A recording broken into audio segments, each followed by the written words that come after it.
গাজীপুরে প্রকাশ্যে ফাঁকা গুলি ছুড়ে আনসার সদস্যসহ দুই নারী ব্যাংক কর্মকর্তাকে কুপিয়ে সোনালী ব্যাংকের ৭,৮৪,০০০ টাকা ছিনতাইয়ের ঘটনা ঘটেছে। বিকেল 4:30টার দিকে স্টেডিয়াম সংলগ্ন রথখোলা এলাকায় এই ঘটনা ঘটে। সোনালী ব্যাংকের কোর্ট বিল্ডিং শাখার এজিএম শহীদুজ্জামান জানান, শহীদ তাজউদ্দিন আহমেদ মেডিকেল কলেজ হাসপাতালে সোনালী ব্যাংকের একটি উপশাখা রয়েছে। শ্রীলঙ্কা আবারও রপ্তানিতে শীর্ষে। সেখানেই কর্মকর্তা কর্মচারীদের বেতন ভাতা সহ প্রতিষ্ঠান সংশ্লিষ্ট সহ অন্যান্য লেনদেন হয়ে থাকে।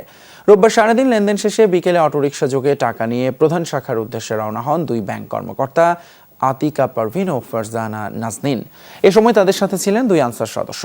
রথখোলা এলাকায় পৌঁছালে ফাঁকা গুলি ছুড়ে তাদের গতিরোধ করে মোটরসাইকেল আরোহী 10-12 জন যুবক। পরে দুই নারী কর্মকর্তা ও আনসার সদস্যদের কুপিয়ে ৭,৮৪,০০০ টাকা ছিনিয়ে নিয়ে পালিয়ে যায় তারা। আহতদের উদ্ধার করে নেওয়া হয় হাসপাতালে। জড়িতদের শনাক্ত করে আইনের আওতায় আনতে কাজ চলছে বলে জানিয়েছে পুলিশ।